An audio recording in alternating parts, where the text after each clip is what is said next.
Pozdravljeni v Sensinem podcastu Modra soba, prostoru modrosti, znanja, izkušenj in navdiha. Z vami sem Maja Megla, naša prva gostja pa je Tina Košir. Posvetili se bova jogi, meditaciji, pranajamam, vedski duhovni tradiciji, morda tudi indijskih ašramih in duhovnosti. Ampak naj najprej Tino predstavim. Spoznali smo jo kot voditeljico oddaje Knjiga mene briga, v kateri je na televiziji Slovenija širila recimo temu ljubezen do branja, približevala svet knjig in lepoto tega sveta. Srečali smo jo tudi na okroglih mizah, literarnih večerih. Drugače pa Tina doštudirala na primerjalni književnosti in filozofiji in že v diplomi in tudi kasneje v doktorski disertaciji se je posvetila v bistvu tematsko indijskim virom.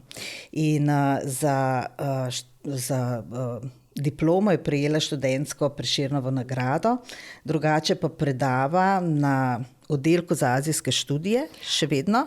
Z lanskim letom sem zaključila. Aha, dobro, pa želimo kaj novega v to smer zanimivega. Z jogo in meditacijo se ukvarja že 20 let in je že zarana, še kot odraščajoča mladostnica, stopila na pot biharske šole joge, se učila pri indijski učiteljici v Tara Yoga centru, opravila učiteljski tečaj in bivala tudi kar nekajkrat v indijskih ašramih, se udeležila tudi drugih mednarodnih srečanj in izobraževanj. In je mlajša hčerka Mance Košir. Tako da Tina, zelo dobrodošla, zelo sem vesela, da lahko to prvo srečanje, prvi pogovor delim s tabo.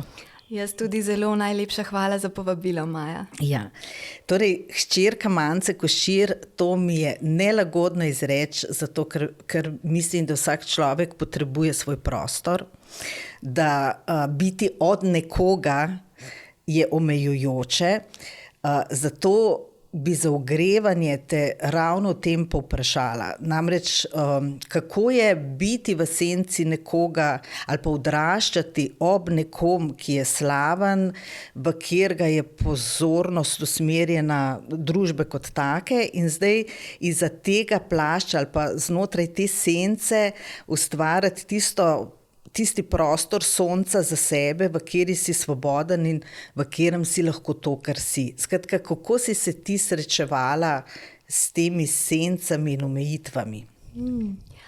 Zelo zanimivo vprašanje. V bistvu so bile različne faze, odvisno tudi od tega, kako sem bila jaz v nekem obdobju, tako da verjetno sem bila najbolj obremenjena s tem, da sem to čutila kot neko breme mogoče v poznih najstniških pa zgodnjih 20 letih, takrat, ko si človek nekako želi izoblikovati res, tako kot si rekla, svojo identiteto, svoj ego in takrat verjetno imajo ljudje različne, otroci recimo slavnih staršev imajo lahko različen odnos do tega. Nekateri so zelo sproščeni s tem, jaz v tistem obdobju nisem znala biti, nisem zmogla biti, tako da je to v meni povzročalo kar nekaj trenj. Na vsak način sem si želela, zelo me je motilo to, da sem imela občutek, karkoli naredim, bo imelo to nalepko. Ja, sej to pa ne vem, je mama lala, ne. Ja, to je mama podprla, to je mama utrla. Ampak kasneje v bistvu z mojim lastnim sproščanjem, tako bom rekla, ne razvojem, ampak sproščanjem, je pa to postajalo vedno manj obremenjujoče in vedno bolj doživljam kot dar. Prvič doživljam svojo mamo kot izjemno žensko, ki mi je ogromno dala v mojem osebnem življenju, me znala podpreti na načine, ki so bili res velikodušni in v bistvu danes na pragu 40, zdaj imam 39 let pa pol, tako da se bližam tej 40-ki in je to eno tako obdobje, ko drugače vidiš tudi Tudi v bistvu vem, kako zahtevno pot je ona prehodila, kaj se skriva za tem njenim prešernim nasmehom, koliko vsega, kar je nekako preživela, preobrazila. Tako da jo zelo spoštujem kot človeka in sem v tem smislu hvaležna, čisto ne glede od tega, neodvisno od tega, da je ona zdaj medijska osebnost, da nekaj pomeni v javnem prostoru, da sem imela priložnost odraščati ob takšni ženski. In da sem lahko ob njej se razvijala v to, kar jaz sem in v bistvu mogoče bila še malo bolj ravno v teh okoliščinah soočena tudi s tem, kaj je moja pot in kaj ni moja pot, ker v določenih pogledih sva si podobni, v določenih pogledih sva si različni, nekatere reči, v katerih se ona počuti doma, če se jaz manj, recimo ravno te luči javne pozornosti so meni mogoče bile težje zanositi, ne znajdem se tako naravno pod njimi. Tako da zame je bila neke vrste osebno odraščanje tudi to, kako se tukaj recimo znajti v tem prostoru, v katerem sem se nekako kar znašla že kot otrok in potem še sama se je zdelo, si izbrala tako pot, ki je šla tudi v tej medijski smeri. Tako da največji prelom zame v življenju je pa bil pravzaprav, ko že po letih joge in letih vsega v bistvu sem se srečala s pomenom prakse ljubeče naklonjenosti, maitri oziroma meta, kot se reče v budizmu, ki je v bistvu taka zelo enostavna praksa, v kateri enostavno se povežemo s svojim srčnim središčem in začutimo to prijateljskost do sebe in do vseh drugih ljudi in to negujemo. In jaz, ko sem se srečala s to prakso, se mi je nekako zdelo, da to pa je pravzaprav najpomembnejša reč, ki jo v življenju lahko negujemo, tako da to zelo vključujem tudi v svoje poučevanje joge. Zakaj zdaj to tukaj omenjam? Na jogi včasih mi punce pravijo, oziroma so me hecale v nekem obdobju, da karkoli ti ne vprašaš, odgovor je vedno ljubeča naklonjenost, ljubezen, ljubeča prisotnost in to je v resnici tudi moj odgovor, pravzaprav tudi na to življenjsko temo. Da je mene to nehalo obremenjevati takrat, ko sem se nehala toliko obremenjevati s tem, kako me drugi vidijo, doživljajo in se bolj osredotočila na to prvič, kako imam jaz lahko rada sebe, kako lahko jaz spoštujem sebe, razvijam svoje darove in pa kako se lahko v vsakem trenutku osredotočim to, da jaz druge podpiram, da jaz druge spoštujem, da jaz osvetljujem tisto, kar je pri drugih lepo in če se osredotočiš na to, potem nimaš toliko časa se obremenjevati na ta mogoče ne najbolj koristen, egoičen način s tovrstnimi bremeni. Evo, to je bil zdaj kar dolg odgovor. Odličen odgovor, pa mnogotere poti si odprla, ne bova jih mogli verjetno po vseh stopati, ampak kljub temu si bila v nekih težjih ali pa drugačnih pogojih in vsaka konstelacija v življenju iz nas nekaj iztisne ali pa na nas pritisne. Moramo najti pot, naprimer, če boleča, da se iz nje nekako da se jo rešimo, da jo pozdravimo. Skratka, te situacije, v kateri stopamo ali pa se nam zgodijo, niso kar tako, ne? In ta je bila gotovo ena za mnoge ljudi ne lih najbolj navadna oblika, da si ob nekomu, ki je intenziven, recimo slaven in močan, ne? Je bila to neka druga preizkušnja, kot smo imeli mnogi drugi, ki nismo imeli takih staršev, ne? Potem je pa še druga, ki je zelo delikatna in bi vsem želela, če seveda si pripravljena tudi, da o tem spregovoriva, in to je pač izguba otroka, ki si jo doživela. Zato, ker to so najtežje preizkušnje in izkušnje, kar jih lahko nekdo doživi, ne. Recimo ena od, bom rekla, no, niso najtežje, vsaka je po svoje težka, ampak to so res ekstremno težke. In ekstremno težke izkušnje nas res pritisnejo ob zid, da najdemo pot, da se jih iz njihovih lovk nekako izlijemo, izmotamo, odrešimo, rešimo.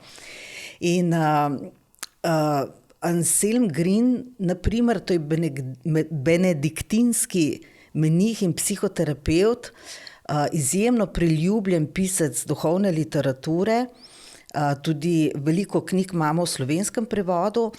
On govori o tem, da je mnogo ljudi ravno trpljenje, naprimer v mladosti ali pa kasneje, potisnilo na duhovno pot, zato ker so iskali enostavno rešitev ali pa saj odgovor, zakaj se mi je to zgodilo, kar se mi je. Ne? Tako da ta izkušnja, kaj je v tvojemu življenju spremenila ali pa odprla, gotovo je imela zelo močen vpliv na tvojo nadaljnjo življenjsko pot. Ja, mogoče še malo. To je bilo v bistvu pred 10 leti, tako da danes, ko gledam, se mi tudi zdi malo kot v prejšnjem življenju že. Torej, šlo je za izgubo otroka med nosečnostjo, v kateri sem pisala v knjigi Darovi minevanja, knjigi Pisem z Manco. In sicer v bistvu se mi je o tej izkušnji zdelo vredno spregovoriti takrat, zato ker je bilo takrat še relativno malo se o tem javno govorilo. Mislim, da zdaj se veliko več in da se je kasneje potem tudi odprl nek prostor. Veliko žensk je tako kot jaz začutilo od znotraj nek klic, da o teh stvarih spregovorimo, pač vsaka na svoj način. Moj način je bil preko teh pisem z Manco. V bistvu je Manca takrat ravno pripravljala knjigo Darovi minevanja in mislim, da je bilo to 3 ali 4 leta po tej moji izkušnji. In nekako je hodila z mano, predvsem sem se pa takrat zelo veliko pogovarjala z različnimi ženskami in ugotovila, da ogromno žensk res ima izkušnjo iz takih ali drugačnih razlogov v bistvu izgube otroka med nosečnostjo. Ne? In toliko različnih zgodb sem slišala, toliko sestrstva sem začutila med nami, ko smo o tem odprto spregovorile, ko smo to podelile, da je to v meni spodbudilo ta ogenj, to željo v bistvu pisati o tem. Ker nekako bolj kot govoriti, pisati, ker sem rekla, da v bistvu želim popeljati tiste, ki so na to pripravljeni skozi to, kar sem v knjigi popisala. V bistvu tam grem prav skozi celotno, v bistvu želim popeljati bralko, bralca, tudi zanimivo, tudi precej senzibilnih bralcev, moških se mi je javilo po tem branju, da jih je to zelo pretreslo in da v bistvu mogoče lažje tudi razumejo svoje partnerske sestre, matere, kogarkoli, ki je imel to izkušnjo. Skratka, da skozi to pisano besedo v bistvu popeljem bralca, bralko skozi samo to doživljanje in na nek način je bil moj namen ne samo, da se zagozdimo v tej bolečini, ampak da v bistvu izidemo vsi skupaj na drugi strani obogateni. Ker mislim, da je to lahko dar mnogih bolečih izkušenj. No, ne bom zdaj moralizirala za druge, da bi drugi morali doživljati hude reči, ki so se jim dogajale na kakršenkoli način, ampak jaz v življenju, če pogledam tiste stvari, ki sem jih doživela kot zelo boleče, vsekakor je veljalo točno to, kar si ti prej tako čudovito rekla, da nekako, kolikor sem zmogla iti mogoče zavestno skozi to, ne pobegniti pred vso paleto občutij, ki se ob tem zbujajo, se povezati z drugimi ljudmi, ki so bodisi doživeli kaj takega ali kaj drugega, skratka, se odpreti tej sočutni skupnosti soljudi, toliko več je to v meni prebudilo in sočutja in čutenja in razumevanja naših človeškosti in tudi, bom rekla, modrosti, neke življenjske modrosti, ki pride enostavno, jaz sem veliko modrosti požrla s knjigami, ker so mi bile te modrostne knjige tako strašno všeč v življenju, ampak največ pa seveda potem te resnične, pristne, živete modrosti nas pa enostavno življenje prekali v njej. Tako da ta izkušnja, kolikor je pravzaprav najbolj intimna možna izkušnja, ne, pa jaz recimo drugače ne maram govoriti o svojem zasebnem življenju, ne, enostavno nisem človek, ki bi imela občutek, da želim ali pa da lahko na ta način ljudem največ dam, v bistvu bolj preko nekega svojega delovanja, ampak to izkušnjo, ki je pa v bistvu najbolj intimna, sem pa imela občutek, da jo želim podeliti, ampak na način, da postane na nek način univerzalna. In zato skozi to pisanje, ker recimo, če bi dajala, potem sem sicer dala nekaj intervjujev tudi prijateljicam, novinarkam, ki sem jim zaupala na to temo, ampak bolj v smislu, da več lahko pa ljudje preberejo v knjigi, ker se mi zdi, da v drugih medijih lahko to potem bi ostalo na ravni nekega tračanja. Veš, kaj se je pa njej zgodilo, lala. In da to, mislim, se ni nič narobe s tem, tako pač ljudje funkcioniramo, a ne? Ampak v bistvu v knjigi lahko gre pa stvar globlje in ima recimo bralka, bralec resnično od tega dobi neko izkušnjo nekega sestrstva. To mi je bilo najbolj dragoceno, ko mi je dosti žensk potem pisalo, reklo ali pa na kakih predstavitvah knjige prišlo do mene, me objelo in mi povedalo, da so pravzaprav začutile, da so mogoče tudi one imele kako sorodno izkušnjo ali karkoli takega in da so začutile, kot da jih nekdo prijel za roko, ko so to brale. In to mi je bilo tako izjemno. To je tudi mene obdarilo in osvobodilo. Moram reči, da že preden sem pisala o tem, sem se čutila zelo zaceljeno, drugače ne bi. Ne. Po eni strani je to pisanje bilo tudi terapevtsko za mene, ampak nisem se čutila, da bi bila to že takrat, ko sem pisala, ker je že toliko let minilo, toliko podpore sem imela vmes in vsega, nisem čutila, da bi bila to neka živa rana. Ne. V bistvu je bilo nekaj, jaz sem že čutila v tem veliko več svetlobe kot teme, veliko več lepote kot groze. In veliko več daru, recimo, kot izgube, celo tako bom rekla. Toliko daru, da lahko iz tega daru potem mogoče nekaj podarim naprej. Vseeno pa je bilo za mene še en dodaten dar, ko sem to napisala, ko sem to delila, ko je šlo to v svet na način, da se je dotaknilo src, tudi misli ljudi na načine, kot so mnogi ljudje zelo prijazno delili z menoj in me je to res še dodatno v bistvu ganilo, no, tako bom rekla. Ja, pokazati, izraziti ranljivost je neka specifična moč, ne, notranja, ker brez te notranje moči nismo zmožni razpreti tudi te najbolj ranljive dele sebe in ko jih drugi ljudje vidijo ali pa jih to mogoče potolaži v spodbudi, ker imajo tudi oni te iste ranljive dele sebe. Ne? Nekako to verjetno je to, kar govoriš o tej sestrski povezanosti. Ne? Tako je. No, to so čudovite teme, o katerih bi lahko zdajle govorili še marsikaj dalje, ampak tukaj sva se srečali zaradi joge.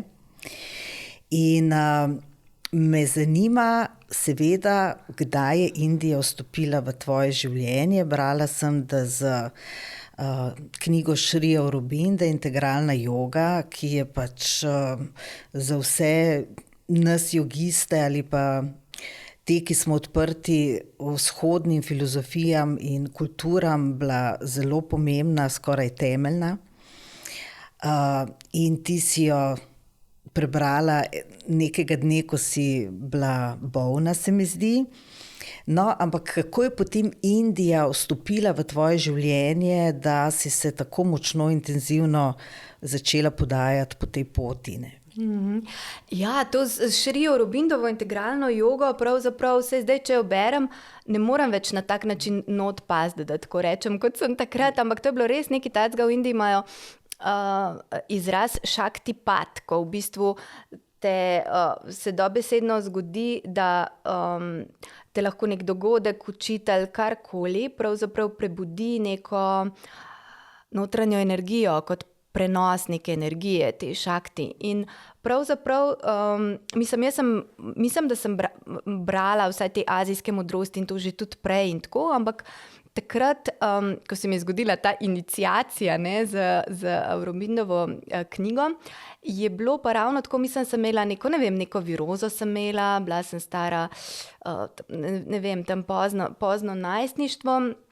Prej sem že sama sicer in nekaj delala joge in nekaj poskušala po knjigah in tako da in nekaj zena in to, ampak takrat sem bila pa v neki notranji krizi, v neki notranji temi in spomnim se, da pravzaprav, tako že kot otrok sem imela dostikrat razne izkušnje ali razne prebliske ali občutek mogoče neke prisotnosti, nečesa blagodejnega, kot nečesa presežnega, božanskega, svetega, ki je pa potem ravno tam nekje, tako kot tudi pravijo v Indiji, da se ta Ajna čakra, torej pinalna žleza, da se zapre tam nekje pri 7., 8. letu in potem se lahko človek zgubi tisto naravno intuitivnost, naravno povezanost, naravni stik, ki jo imamo prej. Jaz se zelo spomnim, kako se je to nekako zaprlo in sem se čutila odrezana od božanskosti sebe, življenja, čutenja tega, da obstaja nekaj več. In to potem v tem poznem najstništvu nekako sem čutila že kar kot eno tako eksistenčno krizo, da sem se počutila prav v sebi, v temi, v sebi sem čutila neko praznino, kar v bistvu kot neko nagnjenje, mogoče k malo kakim depresivnim razpoloženjem in tako v enem takem obdobju, v enem takem samospraševanju, v eni taki luknji, pravzaprav sem brskala po maminih policah za nekimi drugimi knjigami. In sploh ne vem, kako dobesedno iz neke dosti visoke police je ta knjiga od Šri Aurobinda padla na glavo, prav na vrh glave in me tako treščila. In v Indiji se mi je še velikokrat zgodilo potem kasneje, ko sem šla k kakim učiteljem po blagoslov, da so me prav treščali po vrhu glave, ne? Ker si predstavljaš, že blagoslov ti dajo tako nežno, nekdo te malo nežno poboža, ne? Mene so vedno blazno, ne vem, treščali po glavi, ne vem, a to so posebej videli, da moja glava bolj trda pa to potrebuje, čeprav ne zgleda ali kaj takega, ampak približno tako se je čutila tudi ta padec te knjige na mojo glavo. Nekje se mi je odprla in sem jo začela brati in sploh ne razumem, kako, ker to je zelo težka knjiga, tako da veliko ljudi potem, ki je tudi šlo to knjigo potem brati, ko sem jim svojo izkušnjo razlagala, sploh niso se mogli čest prebiti in tako, jaz sem imela samo glavobolne. Jaz pa sredi tone viroze sem to, ne vem, brala ene 3 dni in mogoče sploh ni šlo toliko za knjigo, toliko za vsebino, kolikor za neko energijo, ki se je prebudila in dobesedno sem se počutila, kot da bi bila to že neka posvetitev, ker od tistega trenutka naprej se je vrnil ta občutek prisotnosti nečesa božanskega, povezanosti z nečim božanskim, ki ni od takrat nikoli več zginil, tudi v težkih časih, ne. Sem pa potem tudi začutila močno hrepenenje potem, da bi se povezala z neko konkretno tradicijo, se začela prav učiti jogijskih praks in tako sem potem se srečala tudi z biharsko šolo joge, kar je bilo tudi pomembno 12-letno poglavje mojega življenja, ki sem mu tudi zelo hvaležna za marsikaj. In se tudi odpravila v Indijo in potem začela vedno bolj študirati te reči in se nekako ta moja in potem prejela tudi nekaj teh formalnih iniciacij, kot se tem reče, izkusila še nekaj takih močnih notranjih pretresov, dogodkov na indijskih svetih krajih.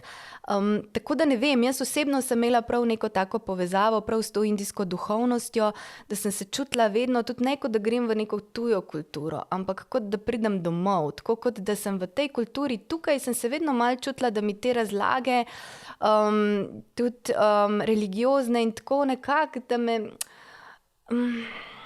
da me ne zadovoljijo, medtem ko odgovori, ki so prihajali iz indijske duhovnosti, je bilo pa za mojo, tako kot bi bilo za mojo dušo, to nek vrelec, ki me odžeja. Kako zelo te razumem. Ja. Ampak povej mi sledeče, Tina, ko si stopila prvič recimo na indijska tla, ker je to tako različna kultura, da je dobesedno, kot da bi vstopil v drugo življenje, na drugi planet. In kaj, ko si bila tam recimo v ašramih ali pa v Indiji, karkoli na potovanjih, kaj od te kulture si doživela tisto, kar te je obogatilo, ker tudi naša ima svoje izjemno lepe, plemenite in dobrodejne plati, ne? Ni zdaj tako, da bi bila ta indijska pozitivna in dobra, naša pa ne. Ampak kaj v njihovi kulturi te je obogatilo, pa v naši tega recimo ni ali pa ni tako izrazito razvito? Ja, jaz mislim, da sem doživela največji kulturni šok, ko sem se rodila, se hecam. Meni se res, tako, jaz sem se vedno počutila nekako na svetu, v bistvu od malega pa tam do 20, ko sem se potem srečala z jogo, nekako zelo tuje in enako tudi pravzaprav v tem kulturnem okviru. Meni je bilo res, ko sem prišla v Indijo, na nek način, kot da sem prišla nekam, kjer sem že od nekdaj bila in kar že poznam, tako kot da sem se vrnila domov. Tako da stališča indijskega razumevanja sveta bi se to pojasnilo z raznimi vtisi iz recimo temu prejšnjih življenj ali kakorkoli.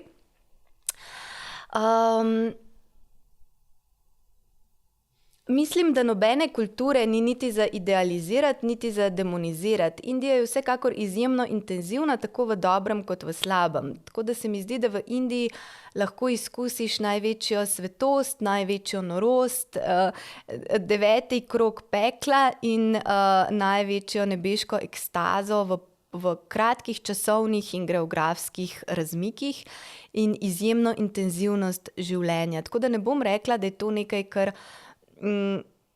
No, to bom rekla, da je to vsekakor nekaj, kar je specifično za indijsko kulturo.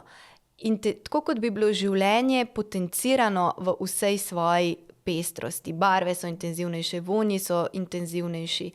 Vse je intenzivnejše in meni ta intenzivni izbruh življenja, ki sem ga čutila v Indiji, po eni strani navdušil, po drugi strani tudi izčrpal in tudi iz mene same priklical najboljše in najslabše. Tako da se mi zdi, da me je Indija, jaz sem bila vedno v Indiji, nikoli, ker recimo imam veliko prijateljev, ki so šli v Indiji za daljša časovna obdobja, pol leta, 1 leto, več let. Jaz sem bila vedno samo po par tednov do recimo, mislim, da mesec najdlje, ampak pač večkrat, ne vem, 5krat mislim, da samo vse skupaj, ja. Tako da ni to zdaj nekaj tacga mislim, ljudje imajo veliko daljše indijske kariere, recimo temu, ne. Mene so indijska potovanja vedno tudi precej izčrpala, ravno tudi zaradi soočenja enako tudi v sebi, z intenzivnostjo v sebi, intenzivnostjo lepega in težkega v sebi. Tako da ne bi mogla, mislim, težko si predstavljam, da bi zdržala neko zelo veliko dozo tega. Tako da sem bila prav vesela in da sem šla tja in potem, da sem prišla nazaj in da se pa spomnim prav prvič, ko sem prišla, mi ni bil kulturni šok iti v Indijo, to zanimivo, pač tako mi je bilo res, kot da sem se samo vrnila po nekem času, ko me pač nekaj časa ni bilo tam. Mi je bil kulturni šok recimo priti nazaj v Evropo. Prav spomnim se tega, ker bili smo po zimi, ampak v Indiji vseeno toliko barv in to žarenje, ki ga imajo ljudje v očeh, in potem, ko sem se vrnila sem tukaj, tako sem se počutila, kot da sem v nekakšnem hiši duhov. Ne?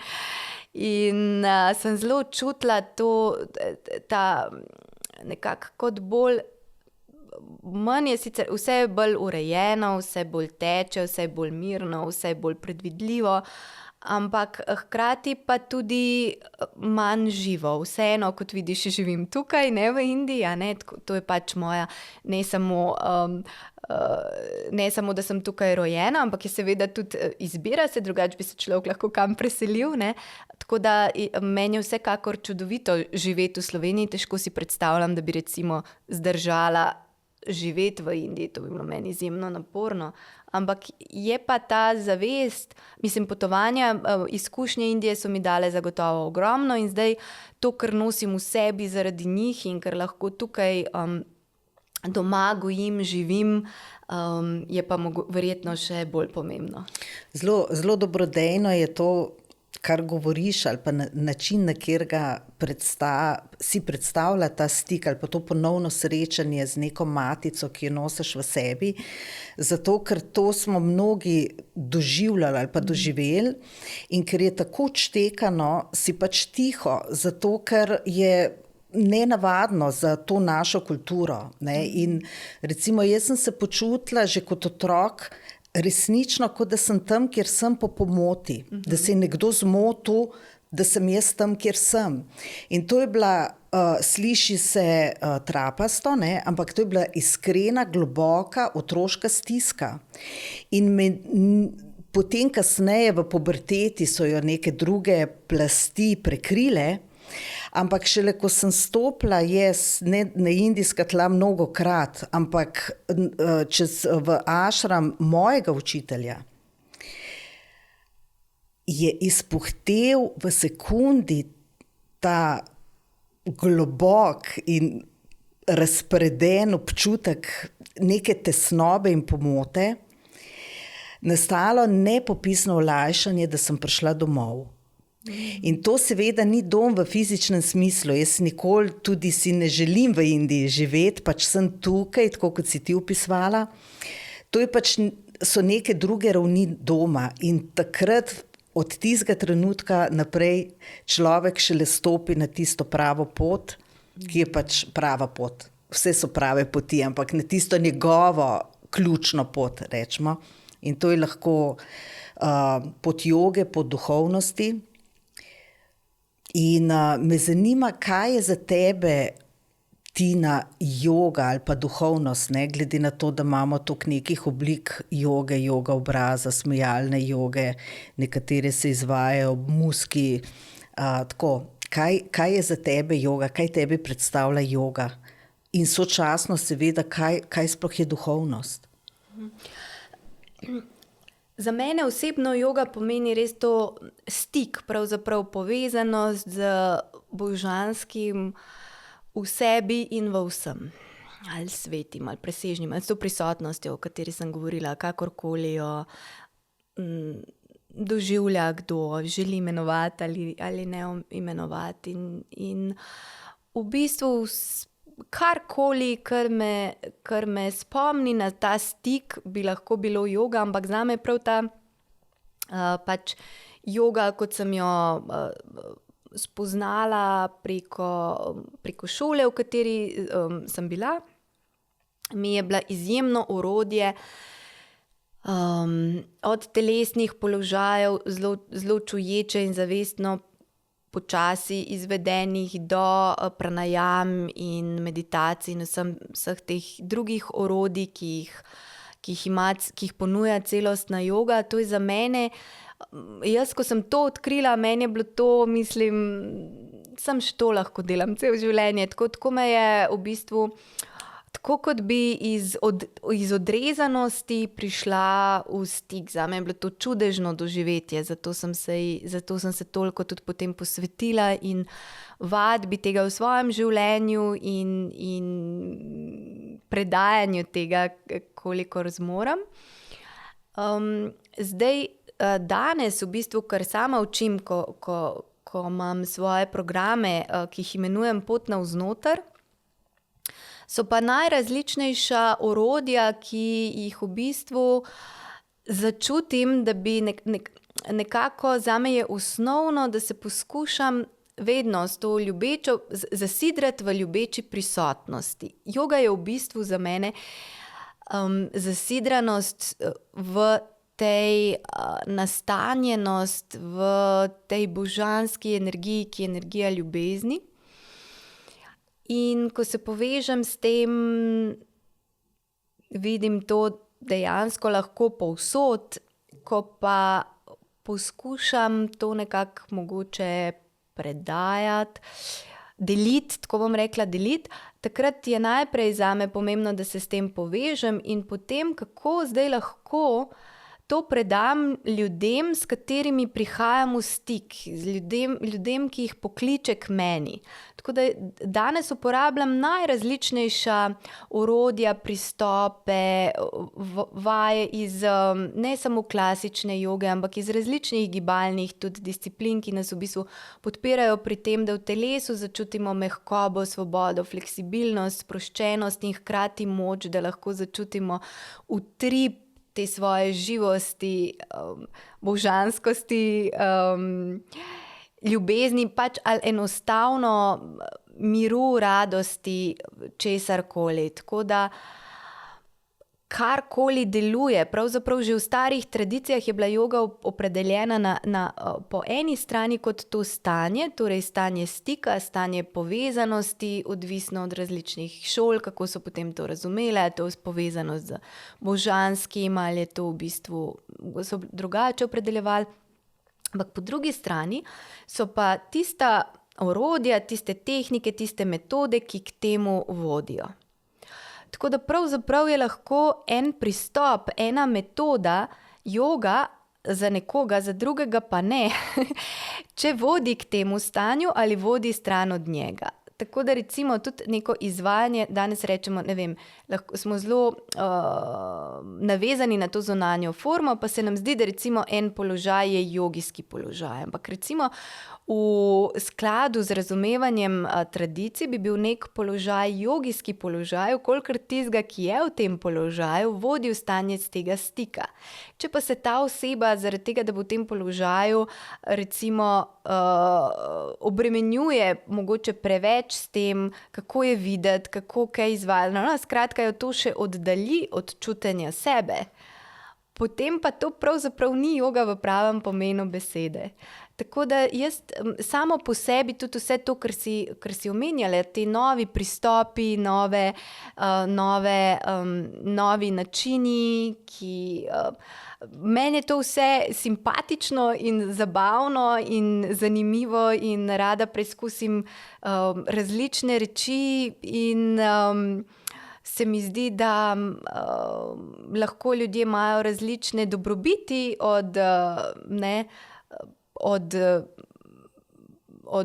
pač marsičesa in jim tudi privoščim karkoli dobrega, kdo doživi skozi karkoli. Jaz vsem privoščim, da bi se počutili dobro v svoji koži, bili srečni, zdravi, mirni, veseli in karkoli, koga podpira na tej poti, sem jaz absolutno vzpodbujam. Za mene je pa to dosti tak, recimo, moja osebna vadba, moja osebna sadhana, moja osebna praksa je pa še vedno zelo, zelo indijska. Recimo precej še drugih reči, kot jih jaz sama naprej podajam, enostavno zato, ker niti ne čutim, da bi jaz osebno imela kapaciteto te reči, ki so jih mene naučili, na enak način naprej predajati, niti ne čutim, da bi ljudje, ki prihajajo k meni, nujno to potrebovali. Mogoče potrebujejo nekaj drugega, ampak to, kar mene pripelje v stanje stika, so zelo take indijski pristop, jaz pa iz tega stanja stika potem lahko ta stik naprej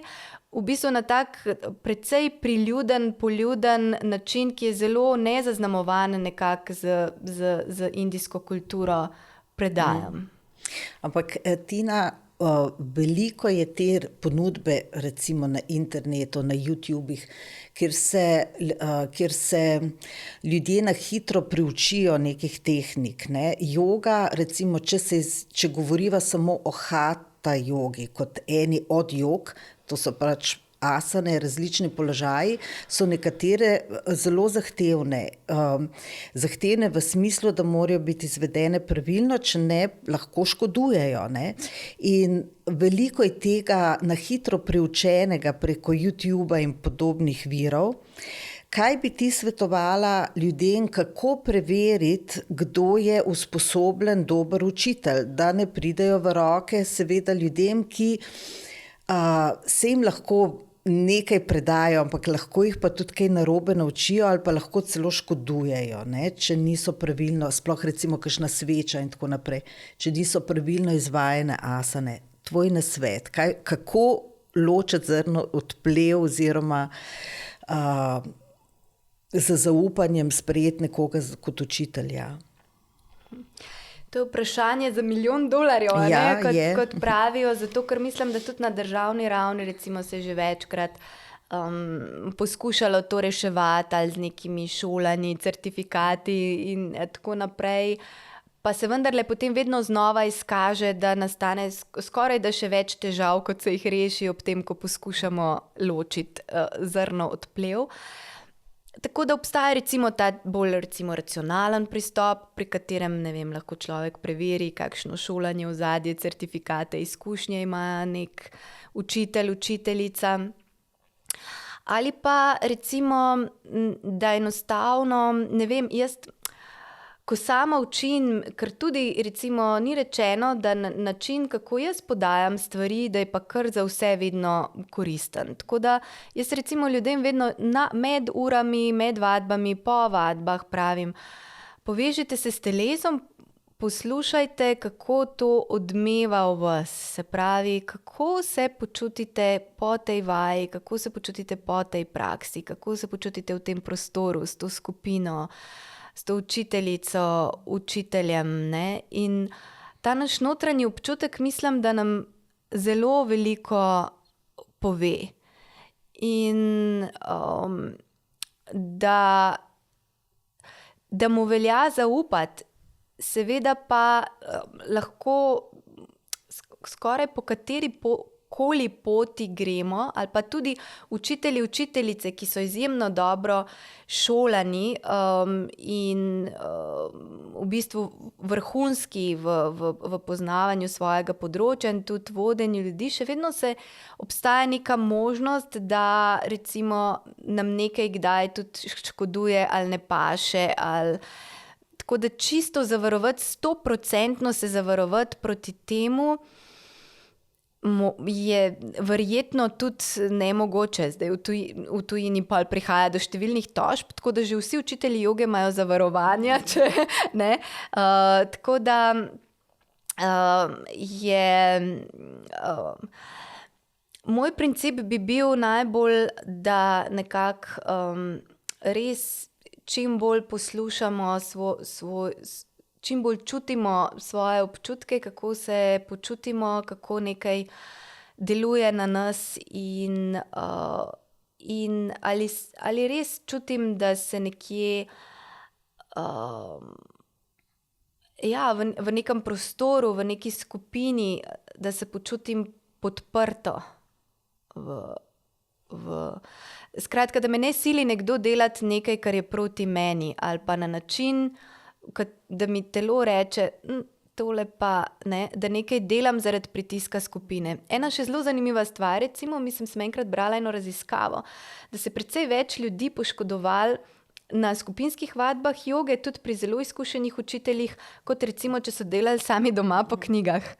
Ravno zaradi tega pritiska skupine, ne, teh tekmovalnega ozračja, ki zelo velikokrat lahko tudi vlada na raznih vadbah joge, da zdaj, če pa vsi to delajo, moram pa še jaz. Ker doma recimo nikoli ne bi se poskušal stlačiti v nek položaj, za katerega takoj začutiš, da te boli.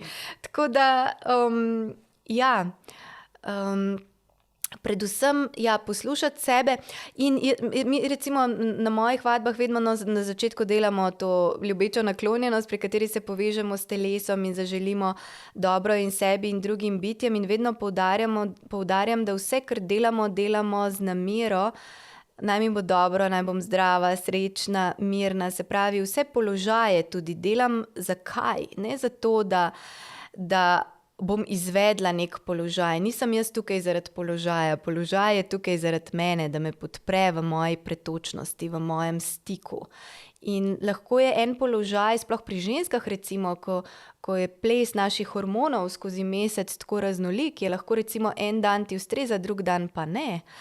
In v bistvu kot učitelj ustvariti prostor, v katerem se ljudje lahko iskreno povežejo s sabo in iskreno začutijo, ali me to zdaj podpira, ali želim to vajo izvesti, ali mogoče se tukaj ustavim. to se mi zdi zelo pomembno. Še ena, bi rekla, ne prepreka, ampak preizkušnja je, ki sem jo opazila, nisem jo doživela samo jaz, ampak tudi drugi, ki so se lotili joge. Namreč, ko se lotiš joge in ko res dobiš to izkušnjo, kako dobrodejna je in kako dobro ti dene, in če delaš jogo, hatha jogo, to se pravi z vsemi asanami, uro in pol, vsak dan, vsako jutro, enostavno tega tempa v našem načinu življenja redko kdo zmore. Zmore ga mesec, 2, 3 in potem se nekaj zgodi in ljudje popustijo ali pa zbolijo, pa ne morejo delati in se težko vrnejo nazaj. In pa imajo občutke krivde, občutke tega, da to so te pač malček ambiciozni, ne vem kaj, naši notranji goni, ne. Občutke krivde dobijo ali pa da bičajo se, kako so nesposobni, kako so malomarni in tako naprej, ne. Tako, lahko so precej hude reakcije in predvsem se pa zelo težko ljudem potem zopet vrniti in zopet naravnati nazaj v ta tempo.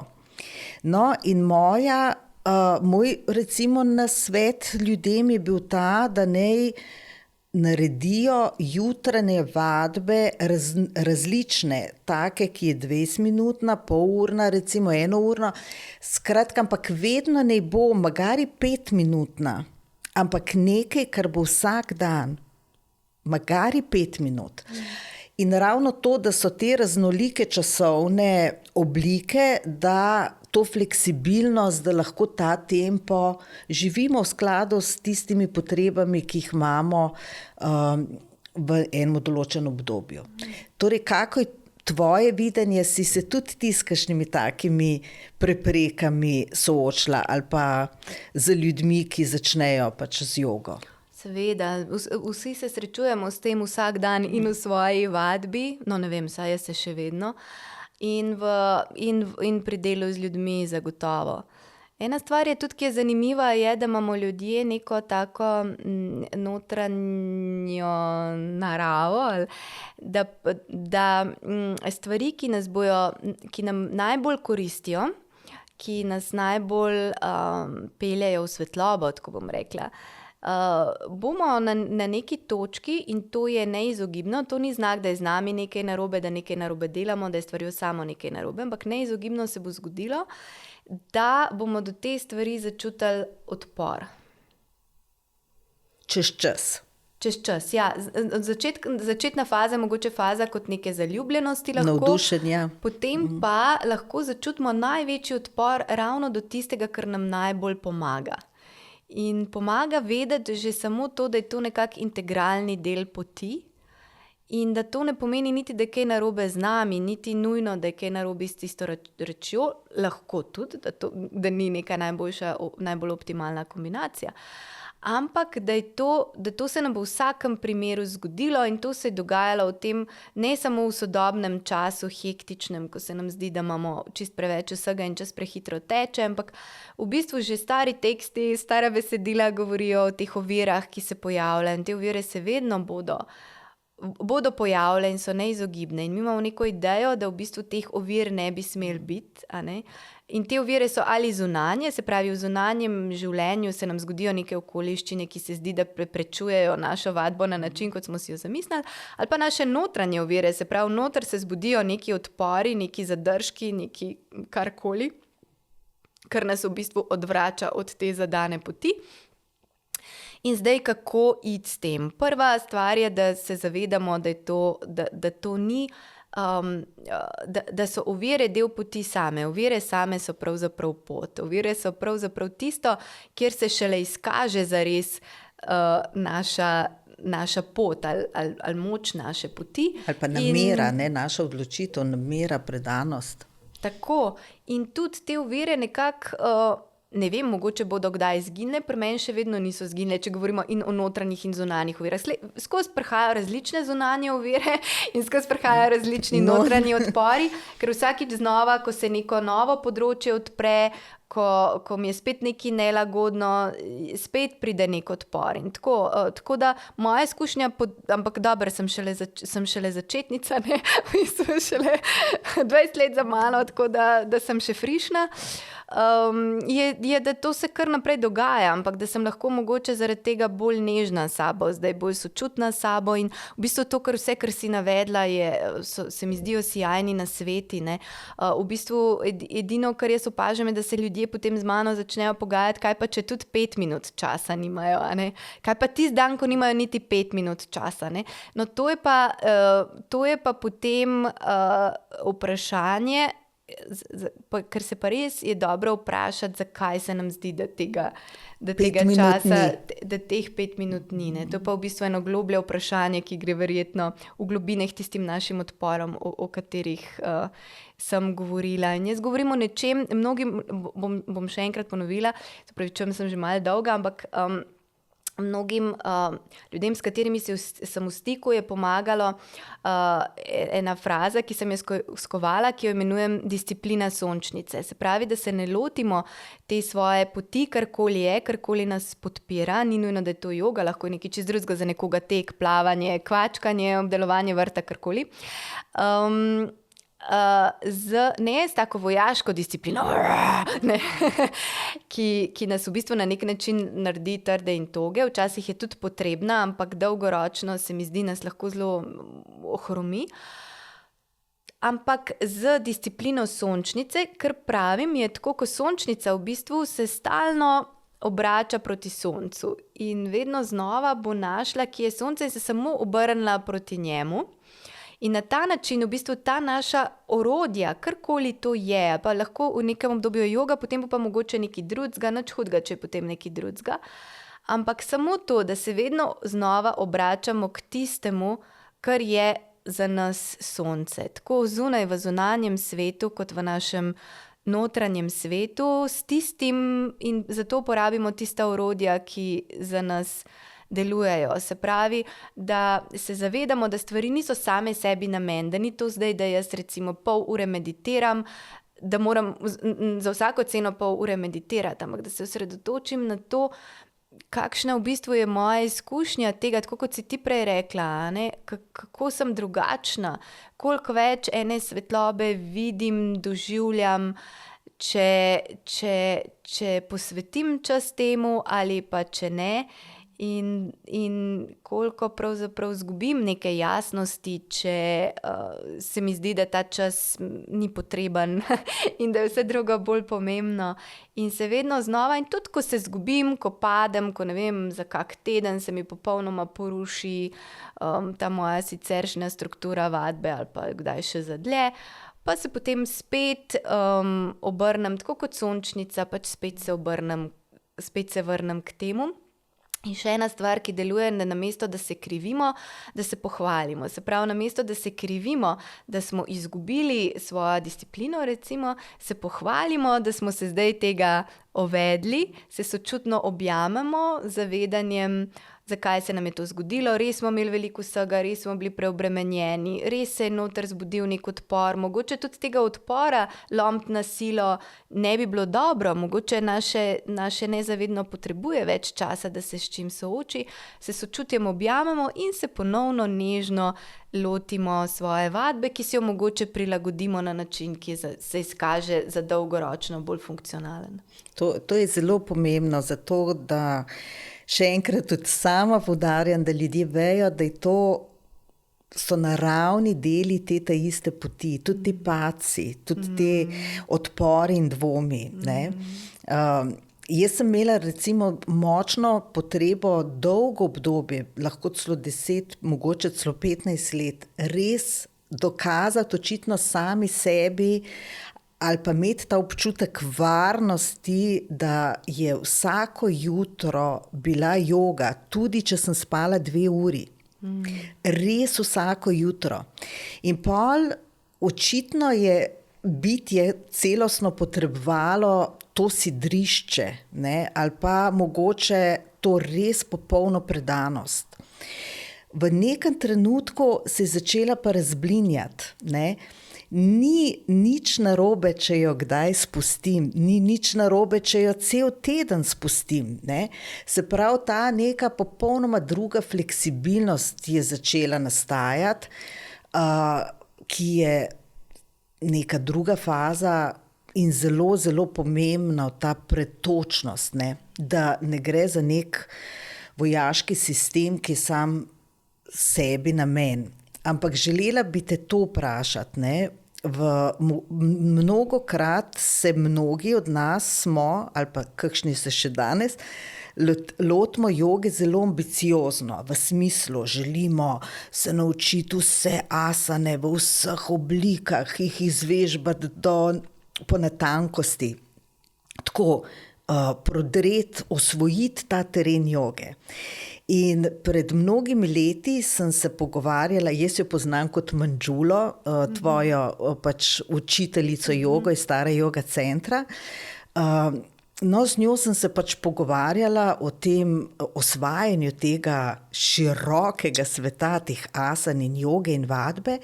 In ona se je tako zasmejala in mi je povedala zgodbo o njenem učitelju, ki je seveda bil vrhunski mojster. In pol je rekel, po 40 letih, ko je pač on vežbo jogo, je rekel, da je pač ugotovil, da je itak vse znanje oziroma vse, kar potrebuje telo, v eni sami asani, in to je pozdrav soncu. In je po 40 letih, ki pa jih je seveda rabo prebroditi in izkusiti vso to širino joge, skrčil vse v eno samo vadbo. Ampak pozdrav soncu je pa delal recimo 40 ciklov, skratka res pol ure vsak dan, ne. Tako da so recimo te poti zelo nenavadne in zanimive, kako nas nekam odnese ali pa recimo zelo poglobljeno nekaj raziskujemo, da na koncu se vse nam potem zvede na nekaj zelo minimalističnega, ampak za nas edino pomembnega in ključnega, ne. No, pozdrav soncu 40krat vsak dan nikomur ne bi svetovala, to bi najprej zdaj povedala. Ker vemo absolutno, iz sodobne, če mogoče zdaj kdo posluša, pa ampak najlepša hvala za to zgodbo, nisem jo poznala. Ampak recimo, kar se tiče teh asan in to v bistvu iz sodobne fiziologije, ko imamo že tudi več spoznanj kineziologije in tako tudi vemo, recimo bolj sodobno izučeni učitelji vam bodo povedali, da ni dobro, da bi vsak dan delali enako prakso, celo so bolj za recimo bolj zaželene recimo različne oblike, da kombiniramo različne oblike gibanja in tako, kot sem rekla, jaz tudi recimo v svoje poučevanje joge zdaj uvajam v bistvu zelo, zelo veliko elementov, ki niso iz klasične joge, tako kot je tudi to, kar danes imenujemo klasična joga, v bistvu v zgodovini tudi nastalo iz zelo različnih elementov in virov, o tem včasih predavam za učitelje joge, ampak tako da v bistvu zelo, mogoče zelo se okleniti tega, da bi morali imeti nek tak prav program, ki ga vsak dan izvedemo, ali pa ne vem, da bi se morali tudi zelo izpopolniti v asanah. Nekatere ljudi to motivira in zelo veliko pridobijo tudi skozi to. Moja pot to ni bila, tako da jaz o tem ne morem iz prvoosebne izkušnje govoriti. Meni je bilo vedno v bistvu asane, so mi bile v bistvu samo način, kako se povežem s tem čutenjem telesa in v bistvu mi nikoli ni bil cilj napredek, ampak prisotnost. Not progress, but presence, rečejo včasih v angleščini ameriški učitelji, ne. Tako da to je bila recimo moja filozofija, se pravi tak način podpore telesa, da je telo lahko začuti prisotnost in lahko začuti tak stik. In recimo moje telo ne želi kakšnih zelo dobro delam nekatere asane, ki so sama zase, ki so malo bolj intenzivne, ampak v bistvu drugače želi eno tako dosti nežno podporo, recimo, in mu jo naklanjam na ta način. Zame temeljna praksa je praksa ljubeče prisotnosti. Zame se vse zvede na to, ne toliko na neko zunanjo tehniko, ampak na to, kako biti. Zame je to tudi edino za mene osebno merilo jogijske prakse. Ali sem po jogi, čemerkoli, kar delam, ali sem lahko bolj ljubeče prisotna, prav utelešeno, ali lahko utelešam to ljubezen z velikim L, ki ni vedno sladka, ne? Ki nima nič z ustrežljivostjo, ali pa čeprav sem sicer po naravi tako dosti ustrežljiv človek, ampak ni nujno. Ravno, kadar sem zelo ljubeče prisotna, imam lahko tudi zelo jasne meje, včasih lahko se izrazim na načine, ki niso nujno v skladu s pričakovanji drugih in tako naprej. Ampak to zasidranost v tej ljubeči prisotnosti. In to je zame v bistvu temeljna joga, temeljen, v bistvu vse ostalo, vse te zunanje tehnike so v bistvu nek zunanji okvir, zaradi katerega jaz čist na telesni ravni in svoj živčni sistem pravzaprav pripravljam na to, da mu je to lažje. Ampak drugače pa za mene temeljna praksa, ki jo lahko delam kjerkoli, kadarkoli, ki jo poskušam se spomniti na njo zdaj tukaj, ko recimo sedim, to, da se povežem s srcem in da čutim polno prisotnost v trenutku na način ljubezni. In to je zato v bistvu tudi, če telo ni zdravo, če telo se ne more gibati, če ne moreš izvajati silnih jogijskih tehnik, če se ti zdi, da zanje ni prostora, časa v hektiki dneva, k temu se vedno lahko vrnem. In to se mi zdi osrčje vsega. In ostalo je vredno toliko, kolikor me temu približuje, lahko pa, če se kdaj zataknem v to, da hočem kako tehniko izpopolniti, ali pa če se zataknem v to, tudi v to se znam zelo zatakniti, tako kot si ti rekla, jaz imam tudi to izjemno navezanost na čas za svojo sadhano, na čas za svojo duhovno prakso in lahko recimo, če se mi zdi, da tega časa nimam ali pa ga ne znam zavarovati ali pa recimo tudi moje notranje ovire mi preprečijo, da bi si ta čas posvetila, lahko postanem v bistvu zelo razdražljiva, a ne? Sem opazila, ne? Kako zdaj, ne vem, ne vem, imel moj kuža drisko, pa sem morala od njega sprehajati namesto, da bi jaz zdaj v miru naredila svojo pranajamo, ne? Ampak se potem spomnim na to, da v bistvu je moja pranajama namenjena temu, da lahko jaz z mirom in ljubeznijo sprehajam svojega kužka, ki ima drisko in ne obratno. No, to je takrat seveda ta premik iz potrebe po trdnih okvirih, ne, v neko večjo fleksibilnost. Ampak v bistvu je oboje v redu, ne. In v redu je, da imamo red in v redu je malce kaosa, ne. Oboje je pač del tega sveta, tako kot noč in dan, črno in belo, smo v tem dualizmu sveta. Tako da biti ravno sproščen v temu prehajanju iz reda v malček nereda, ne, ali pa kaosa in zopet nazaj, zdi se mi, saj meni je bil korak v to fleksibilnost res zelo pomemben korak, recimo k neki svobodi, ne, neki sproščenosti, odprtosti, sprejemanju, nevtralnosti. Ja, in v Indiji pravijo, mislim, v azijskih tradicijah, teh globljih tradicijah v bistvu, še bolj kot ta zunanja forma reda ali nereda, kaosa ali discipline, je pravzaprav notranja namera. Zakaj jaz zdaj želim imeti to disciplino ali pa zakaj imam jaz zdaj kaos? Zdaj, če imam jaz kaos zaradi lenobe, je to čist nekaj drugega, kot če je v bistvu se zdaj v življenju to tako sestavilo trenutno, da je to pač pač se v življenju zgodi, da je kaos, ker je življenje po naravi kaotično. Ali pa če jaz želim imeti disciplino, zato ker v bistvu sem tako trdno, že kar odvisniško odvisna od nje, je ena stvar, če pa želim imeti disciplino, zato ker vem, da me to podpira pri tem, da lahko negujem recimo za mene, ki je temeljna ta ljubeča prisotnost, a ne, da me ta disciplina prakse podpira pri tem, da potem cel dan lahko to ljubečo prisotnost bolj jasneje čutim in izražam, ne? Ampak potem je recimo tako ločiti za mene, v bistvu sanskrtska beseda viveka pomeni ločiti sposobnost pravilnega razločevanja, ki je v bistvu v jogi sta dve temeljni stvari, ena je vairagija, nenavezanost in druga je viveka, sposobnost pravilnega ločevanja. In tudi tukaj lahko rečeva, da pravzaprav je to dvoje pomembno. Ena je tudi nenavezanost na svoje ideje, predstave, tudi o tem, kakšni naj bi mi sami bili in kakšen naj bi bil svet.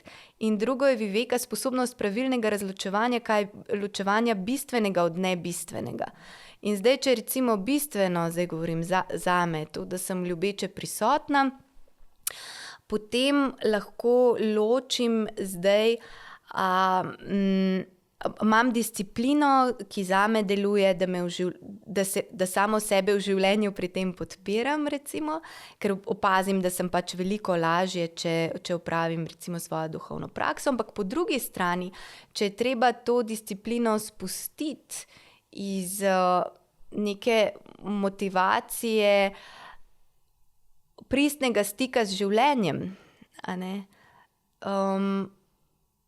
je tudi okej, ampak zato recimo je dobro pogledati zdaj motivacija, neka moja recimo lenoba, ki je ponavadi izraz nelagodja s tem, da se ne želim soočati z nečem, kar se pojavlja v sami praksi, ali je res izraz, ali pa res, da zdaj to disciplino malo razrahljam iz nekega sočutja ali do sebe, ali do drugih, ali do, skratka, kaj v bistvu je moja motivacija.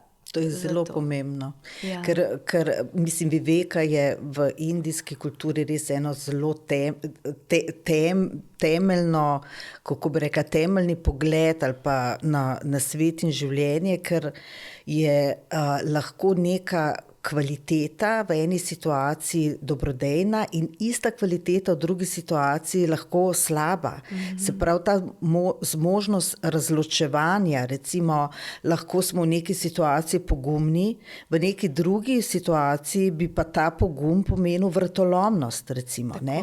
Tako da je pač, zato imajo oni v jogi eno pot, ki se ji reče džnana joga, joga modrosti, ne? Modrosti, razumevanja sveta, vedenje v svetu, kjer razvijamo to pač razločevanje, ne? Teh različnih kvalitet. Ne? Ampak to bi bila čudovita zgodba še in tudi nenavezanost, ki je tudi v budizmu zelo temeljna, ampak če se vrnem na to tvojo ljubečo prisotnost, me zanimata še dve stvari, ki sta zelo, zelo ključni, sploh v zahodni duhovnosti. Ne? Ena je ta, da je tako usmerjeno vse v to, da si pozitiven. Pač to je samo ena plat življenja. Življenje ima tudi temine in negativnosti. Ne? Se pravi, ne moramo biti samo eno, ker smo kot ljudje v dualnosti vse pleti in strani. Zato je tako iz tega naslednje vprašanje, kako v ljubeči prisotnosti rokovati s temi težkimi čustvi. To se pravi z jezo, besom, krivdo, nemočjo, sramom. Odlično vprašanje, najlepša hvala, Maja. Ja, seveda, ker ko rečemo ljubeča prisotnost, ljubeča naklonjenost, kot sem prej rekla, si ljudje najhitreje ob tem pomislimo na neko, recimo temu vedno pozitivnost ali vedno neko zunanje izražanje prijaznosti v smislu strežljivosti, a ne? Sprav, kot da smo neke stevardese v življenju. Tudi servilnosti na koncu koncev. Tako, medtem ko kot je razumljena ljubeča prisotnost oziroma ta prijateljskost Maitri v tradicijah se velikokrat recimo primerja s soncem. Soncem, ki sije na nebu, in ne glede na to, da so od spodaj oblaki, pa ga ne vidimo, je ono zadaj. In sije v bistvu na vse enako, znotraj in zunaj, in gre za ljubeča naklonjenost ali ljubeča prisotnost, ni čustvo. In tudi ni osebna, nekako je zelo brezosebna, oziroma tako bom rekla, je nadosebna. Stanje bi lahko temu tako rekli? Ja, ko je izpopolnjena, je v bistvu stanje. Nekako je stanje te naše prave narave, pravijo. Takrat, ko smo res v stiku s tem, kar v resnici smo v stiku s to neizmerno ljubeznijo. Včasih to začutimo za nekaj trenutkov, ampak si ta okus zapomnimo. Zdaj pa potem, kako se k temu vračati, ker pa recimo v stiku s tem stanjem ne zmoremo biti vedno, gojimo to lahko kot naravnanost, kot dobrohotno naravnanost, da enostavno s sočutjem želimo dobro in sebi in drugim. In to lahko želimo dobro sebi in drugim, ne glede na to, kakšno vreme nosimo v sebi. Tako kot bi bilo to neko, v bistvu se zavedamo, da je nekje sonce, mi pa smo mogoče zdaj v nevihti, če rečeš, ne vem, da čutimo mogoče neko jezo ali karkoli takega. Ampak tudi ta čustva, v bistvu, če se takrat, ko imam težka čustva, v bistvu lahko objamem, podprem, zadiham, se zavem, da to ni vse, kar sem.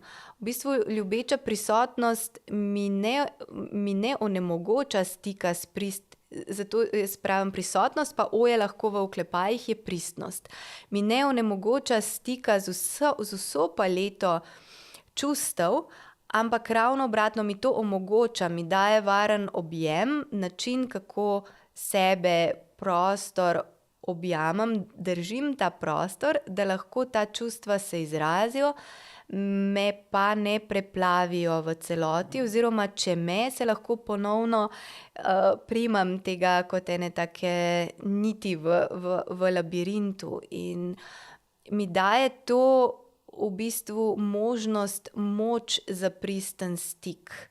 Se pravi, ne zanikanje resničnega, cele palete resničnega občutenja, ampak občutenje z ohranjanje sočutne prisotnosti v tudi nekega miru, kolikor je to možno, in ravno zaradi tega si lahko dovolim občutiti, kar čutim, ne da bi me to priplavilo ali ne da bi me nujno vodilo k nekim delovanjem, ki so morda nekoristna ali celo škodljiva zame in za druge. Tako da v tem smislu jaz to doživljam, to čutim, če sem. To vse, o čemer zdaj govoriva, so v bistvu najbolj ključni deli joge, ki niso asane oziroma vse to, kar v družbi najbolj poznamo pod jogo, se pravi asane in vadba, ki zagotovi neko elastičnost in pretočnost vseh struktur in sokov v telesu. To je super dobro, seveda, ampak to so pa potem te druge plati joge, ki pa so še bolj pomembne. Ja, te subtilne plati, notranja pot. Ja. To recimo, kar si ti prej opisovala, je tudi lahko artikulirano na način neke prisotnosti, neke nevtralne prisotnosti, ko se lahko kjerkoli čustva pletejo po človeku in jih tudi zaznava, jezo, zazna z vso tisto bučno energijo v sebi, ampak to ne pomeni, da jeza preplavi. Se pravi, niti ne dopustimo, da nas preplavi, niti je ne zanikamo. Enostavno smo tukaj in se zavedamo, da se v telesu pač nekaj dogaja. In tudi dobro je, da to čutimo, ker potem znamo ukrepati, oziroma je dobro, da ukrepamo in nekaj postorimo. Ne? In morda ravno skozi pranajame, to so pač dihalne tehnike, skozi kire se umirimo in osrediščimo, najbolj ali pa najlažje začutimo, kaj se sploh v nas dogaja, kje smo, da nismo v nekem avtomatizmu procesov v neki naši podzavesti, ki nas kar avtomatično silijo v neka dejanja. Ne? Da smo zavestni v tem, kar čutimo, kar doživljamo, ker potem lahko tudi zavestno živimo in reagiramo. Ne? Ja, dih je zagotovo eno zelo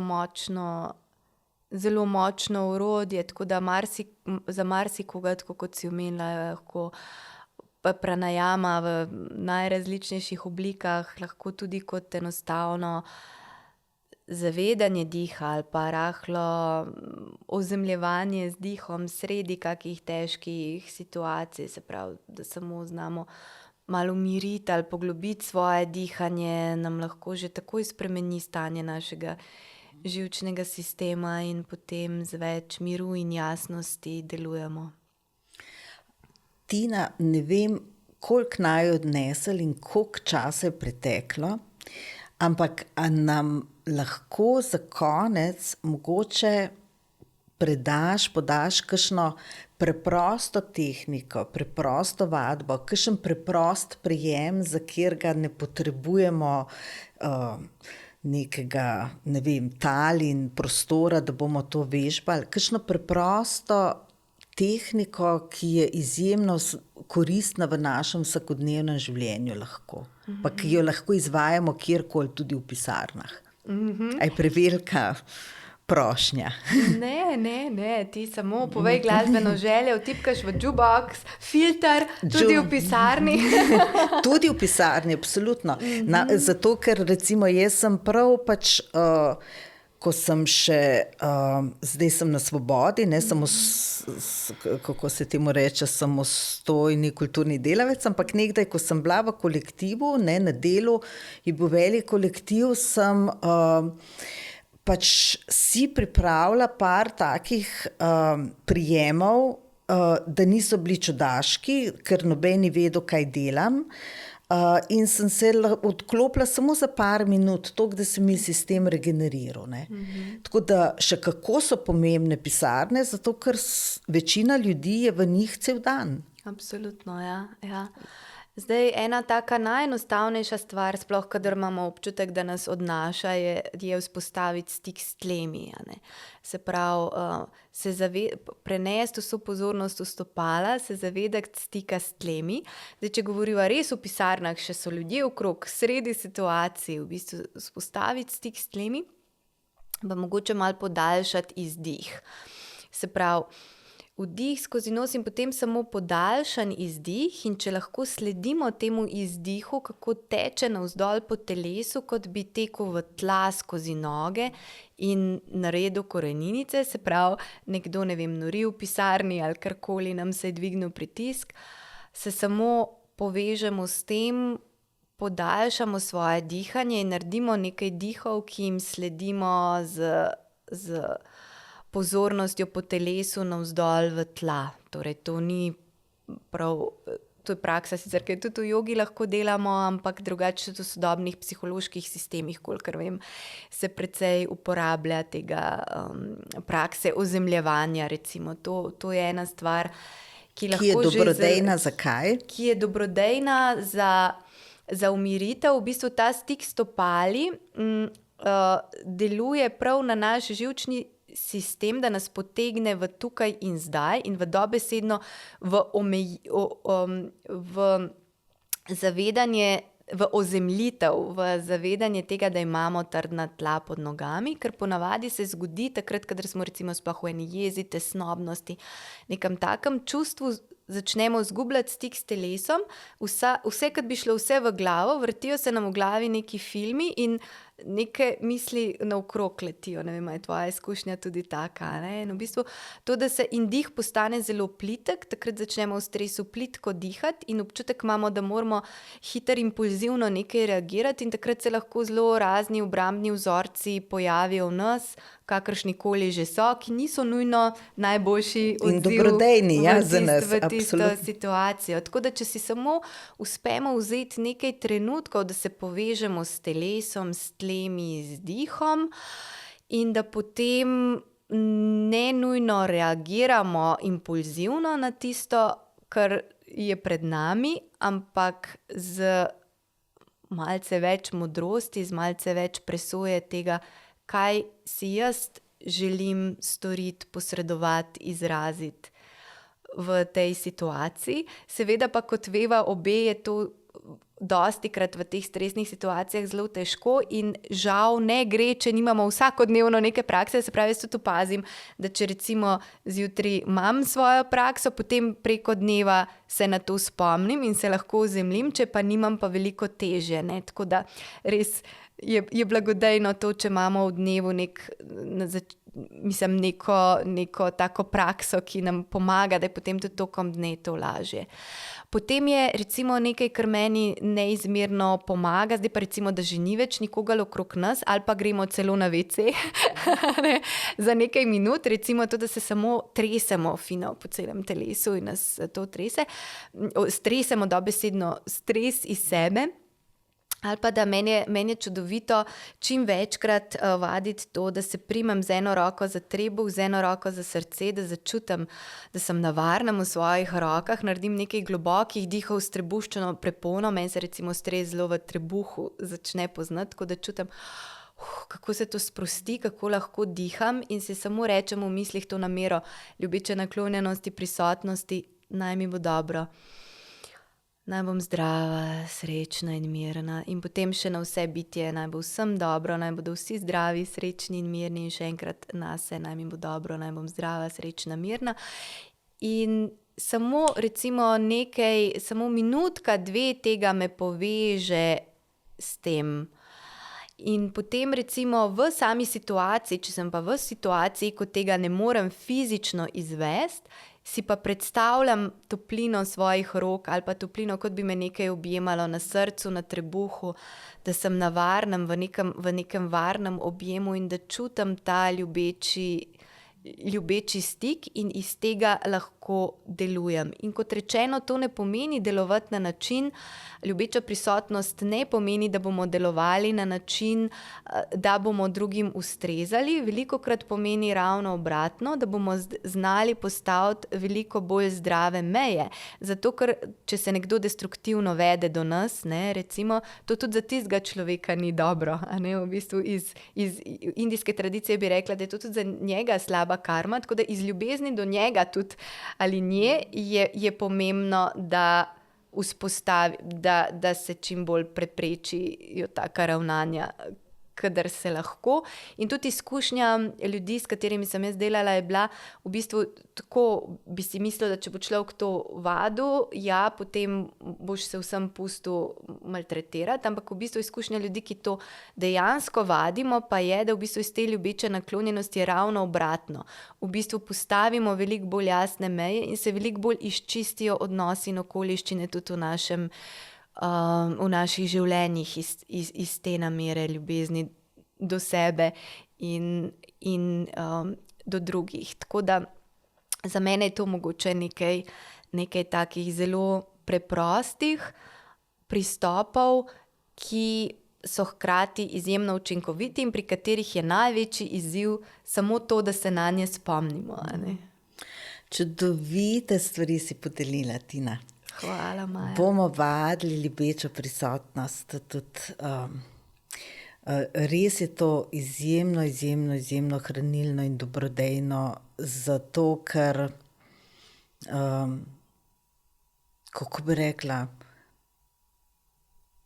nismo več atomi, ampak smo del celega stvarstva, ne. Tako. Če smo v tej ljubeči prisotnosti, je kot da bi celo vesolje zaobjemali v svojem objemu. In ni večjega bogatstva od tega, kot če imaš cel svet v svojem objemu. Kako si čudovito to izrazila. Ja. Hvala, Tina, srčna hvala, vso srečo. Jaz upam, da bojo te, ki naju poslušajo, dobili vsaj nekaj idej, nasvetov, navdihov ali pa tudi podpore, vzpodbude. Recimo, jaz sem danes, kar nekaj tvojih misli me je opozorilo na nekaj, kar mogoče sem malček zanemarila. Tako da si tudi mene zelo obogatila. Želim ti vse dobro in tudi vsem, ki naju poslušajo. Hvala lepa, Tina. Enako, Maja, najlepša hvala tebi in vsem, ki ste bili z nama. Ja, hvala.